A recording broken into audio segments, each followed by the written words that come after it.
Bago natin simulan ang kwentong ito, shoutout ko muna yung mga bagong warrior members ko na sina Rough Stuff, Louis Henson, Catherine Melgo, Mark Ville, Tin Espino, Josh Gavaran, Felix Berto Sidel, The Book of Erie, Kababalaghan, subscribe kayo dyan, at sa mga nag-renew ng badge na sina Malayang Imahinasyon, subscribe din kayo dyan, Prince Noel, Dark Sinister, Ian Lacrete, at kay Shuraka Wagon. Maraming salamat po sa inyo. Simulan na natin to.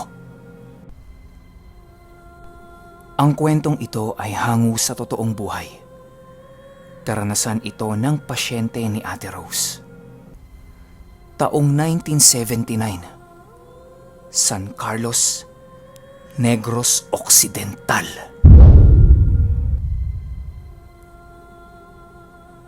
Itong mga panahong ito, kasalukuyang naninirahan itong pasyente ni Ate Rose sa isang liblib na bayan sa San Carlos. Yung tinitirhan nila, ilang metro lang ang pagitan sa ilog at talon. Doon sila kumukuha ng inuming tubig, naglalaba, naghuhugas ng mga gamit sa bahay, pandilig sa mga pananim nila, at kung ano-ano pa. Kaya malaking bagay sa kanila yung ilog na yon. Bukod sa napakalinis ng tubig, malapit pa ito sa talon. Mga ilang metro lang ang layo. Sa kanilang mag-anak, itong pasyente ni Ate Rose ang nakatoka sa paglalaba ng kanilang mga damit. 5 kasi sila sa bahay. Kanya-kanya sila ng gawain. Ang araw niya ng paglaba, tuwing Biyernes ng umaga hanggang hapon.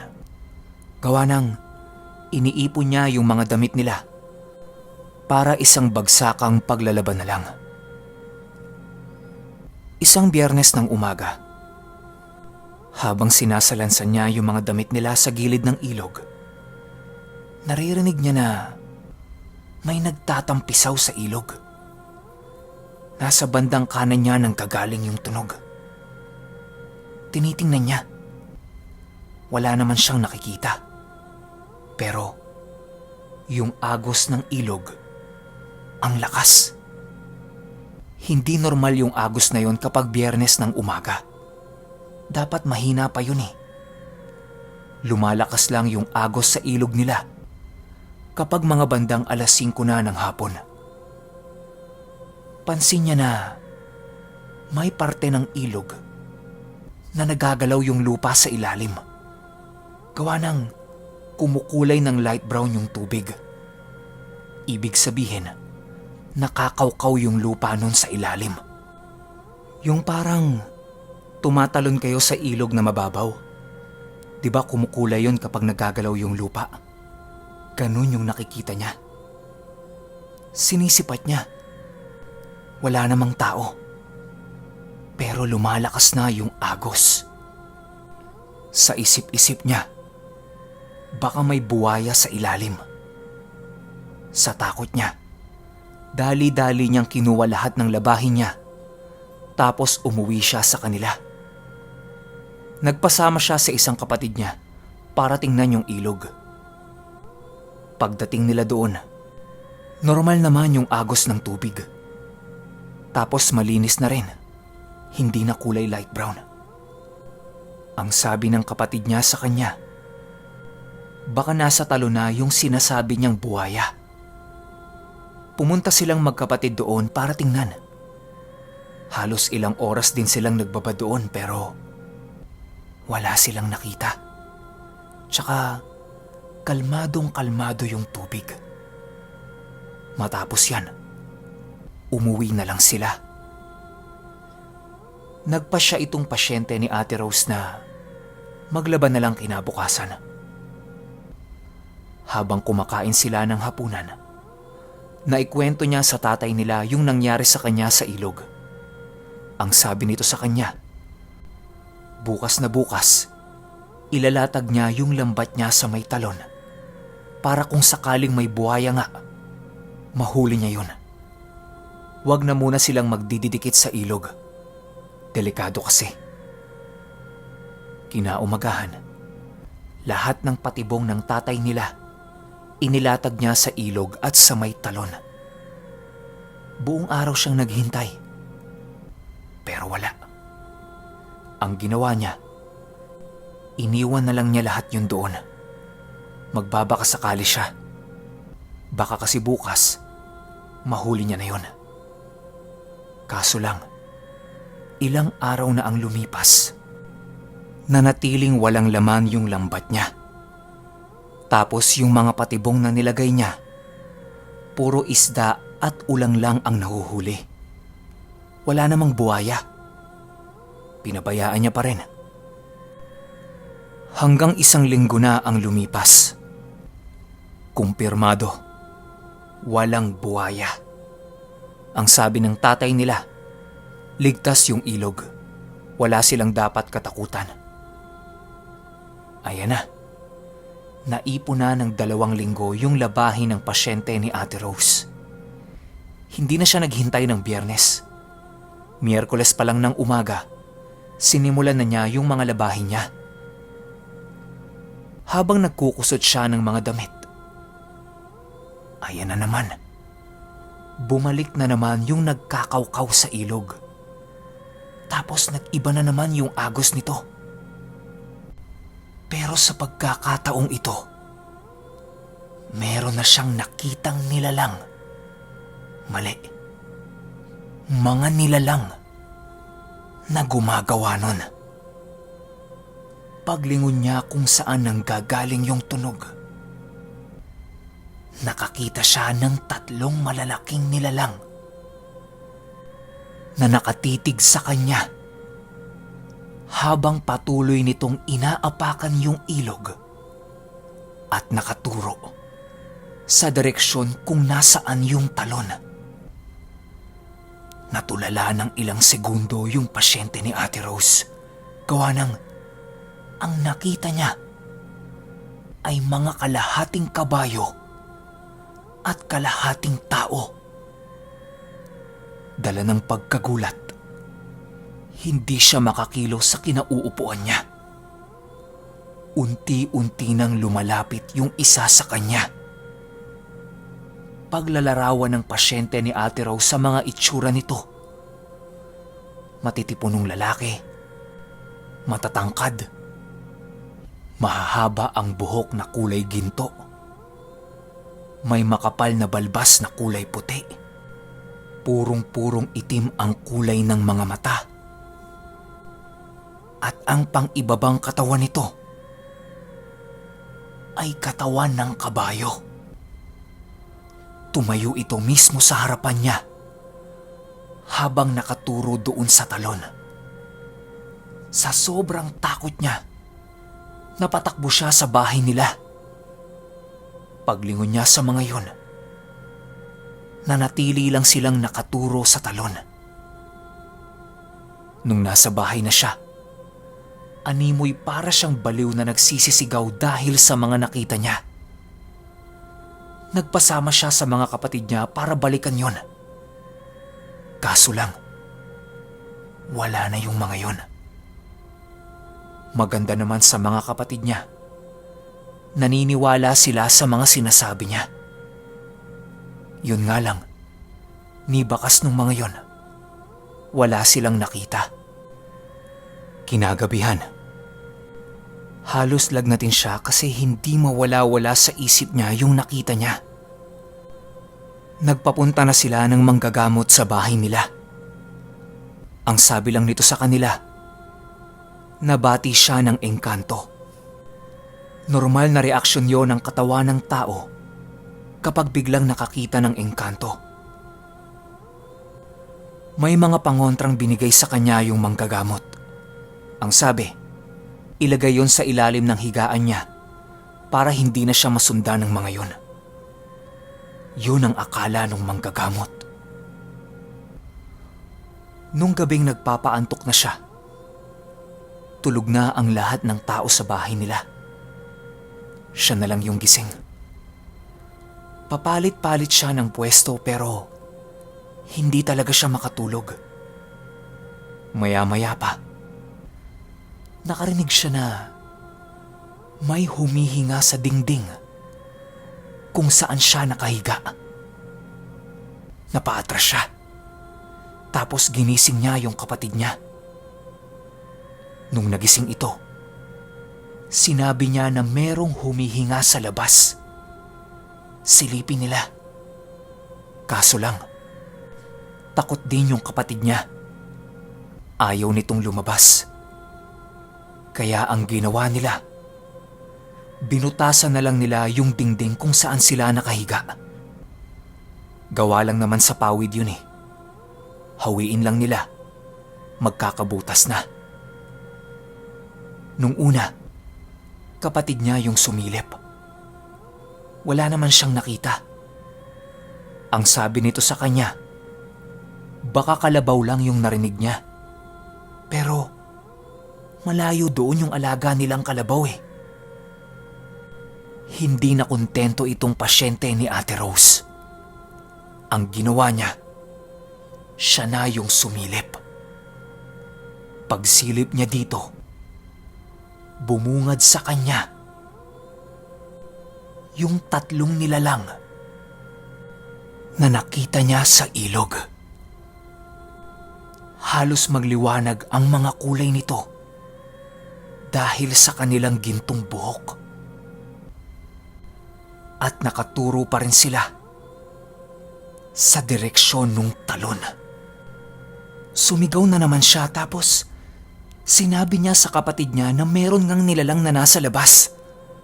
Lahat ng tao sa bahay nila nabulabog. Yung tatay nila, lumabas ng bahay nila bit-bit ang itak nito. Pero wala itong nakitang nilalang. Ang duda nila, baka nagpapakita lang yon sa pasyente ni Ate Rose. Tapos sa kanila hindi. Matapos ang gabing yon, halos 3 beses sa isang linggo na niyang nakikita ito. Di kalaunan, nasasanay na rin siya. Hindi naman siya nagkakaroon ng sakit o kung anumang nagpapabago sa pagkatao niya. Wala lang, nakikita niya lang tapos nakaturo lang sila sa talon. Hanggang sa dumating na yung araw nang huli nitong pagpapakita sa kanya. Ganun pa rin yung senaryo. Naglalaba siya sa ilog. Nakita na naman niya na kakaiba yung agos ng ilog. Alam na niya ang ibig sabihin nun. Makikita na naman niya yung mga nilalang. Sa pagkakataong ito, hindi na siya tatakbo. Di nga siya nagkamali. Ando doon yung 3 at nakaturo na naman sa talon. Paglingon niya sa talon kung saan nakaturo ang mga ito, maniwala kayo o hindi, yung pagbagsak ng tubig ng talon, nakahinto. Tapos meron itong uwang sa gitna. Iniisip ng pasyente ni Ate Rose kung pupunta ba siya doon. Kaso lang, masyadong delikado. Hindi naman niya alam kung anong meron doon. Baka mamaya, bigla siyang kunin. Pagbalik niya ng tingin sa mga nilalang, nasa tapat na niya ito. Tumatayo-tayo yung nasa pinakaharap. Tapos panay ang apak nito sa ilog. Para bang pinipilit siyang pumunta kung saan ito nakaturo. Nagsasalita na rin yun pero hindi niya maintindihan. Pakiramdam niya nung mga oras na yun, parang nakahinto yung oras. Yun bang lahat tumigil? Hindi niya naririnig yung agos ng ilog, mga huni ng ibon. Wala. Ang tanging naririnig niya lang, yung nagsasalitang nilalang sa harapan niya. Nakaramdam siya ng pagkahilo at nawalan siya ng malay. Nagising siya na nasa madilim na lugar siya. Tapos bawat lakad niya, nararamdaman niya na may mga tumutusok-tusok sa kanyang hindi niya nakikita. Hanggang sa nagliwanag ang buong kapaligiran. Napakaganda ng lugar na yun. Maraming bulaklak, maraming mga talon, mga ilog, paru-paro. Basta, sobrang gaan sa pakiramdam ng lugar na yun. Sinubukan niyang maglakad-lakad, kaso lang, para siyang merong kadena sa paa niya. Limitado lang yung pwede niyang puntahan. Nang biglang, may tumawag sa pangalan niya. Paglingon niya rito, isang maliit na matandang babaeng napakapangit. Nakaupo ito sa isang malaking itim na bato. Kinakausap siya nito at ang sabi, himasin niya yung bato na inuupuan niya. Nung hihimasin niya na ito, biglang may tumulak sa kanya. Tapos nanginginig yung katawan niya. Pakiramdam niya, basang-basa siya tapos napakalamig. Pagmulat niya ulit ng mga mata niya, yung tatay niya, inuuga-uga yung katawan niya. Tapos nag-iiyakan lahat ng kapatid niya habang nakapaikot sila sa kanya. Bigla siyang bumangon. Pagtingin niya sa paligid, nasa gilid siya ng ilog malapit sa talon. Takang-taka siya kasi ang huling naaalala niya, kausap niya yung mga nilalang. Paano siyang napunta doon? Agad-agad binuhat siya ng pamilya niya papauwi ng bahay. Nagkwento siya ng lahat ng naaalala niya. Nung narinig ito ng mag-anak, labis-labis na pag-alala ang naramdaman nila. Ipinatawag kaagad ng tatay niya yung manggagamot. Tapos marami itong orasyon na ginawa para sa kanya. Pero ramdam nitong pasyente ni Ate Rose na wala namang magiging epekto yung ginagawa ng manggagamot na yon. Tulad lang din nung una nitong ginawa sa kanya. Kinagabihan nun, habang nagpapaantok siya, hindi niya alam sa sarili niya kung bakit gusto niya ulit makita yung mga nilalang na yon. Lumabas na siya ng bahay nila para kung sakaling makita niya ulit, lalapitan na niya. Kaso lang, wala na. Hindi na niya ito ulit nakita pa. Lumipas pa ang mga araw, linggo, buwan. Ni anino nung mga yon, hindi na talaga niya nakita. Hanggang sa lumipat na rin sila ng bahay.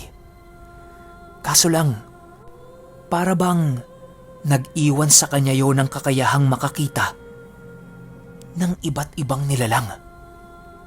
Gawa ng dito sa nilipatan nilang bahay, masyado siyang maraming nakikita. Mga laman lupa, engkanto, maligno, multo.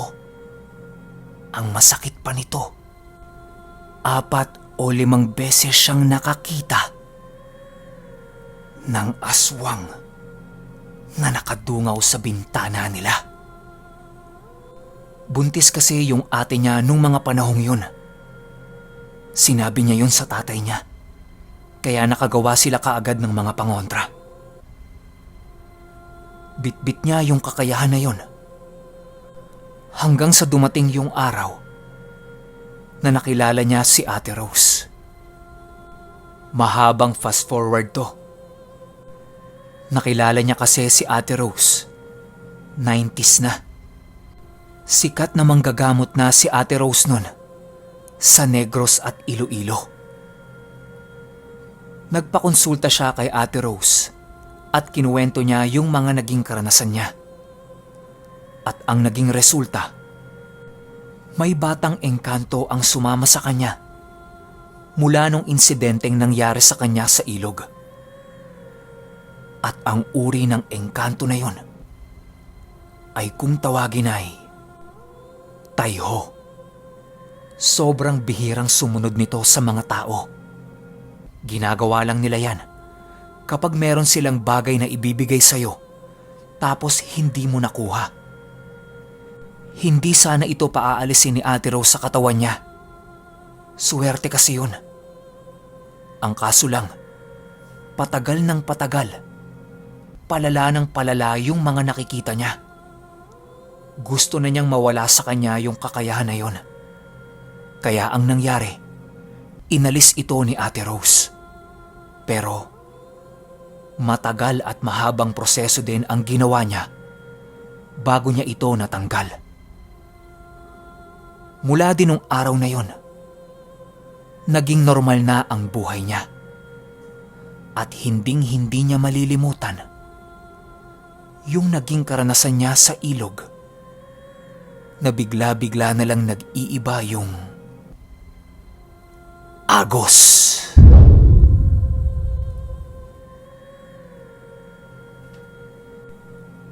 Okay, opinyon ko sa kwento. Ang galing. Ibang dimensyon na naman yung napuntahan natin, no? Pero ang masasabi ko lang, yang mga Taiho o centaur kung tawagin sa Greek mythology, iba yan sa mga tikbalang eh. Parang itong mga Taiho, mataas na uri ng mga engkanto. Tapos kapag nagustuhan ka ng mga yan, meron niyang ibibigay sa'yo. Pwedeng kakayahan, kayamanan, agimat, o kung ano-ano pang ipagkakatiwala nila sa'yo. Sobrang bihira yan. Parang sa 1,000,000 tao, isa lang doon o baka nga wala pa eh. Nakikita ko sa kwento na to, yung kwento nating Nonoy. Balikan nyo yung kwento. Parang may pagkakahalin tulad to eh. Kaso yun nga lang, hindi niya tinanggap kung ano yung ibibigay sa kanya. Ako yung nanghihinayang eh. Sayang, ano kaya yun, no? Sana kayamanan na lang. Pero kayo, ano ang opinyon ninyo sa kwentong ito? I-comment nyo lang sa baba. Yun lang. Hanggang sa susunod na kwento. Sala.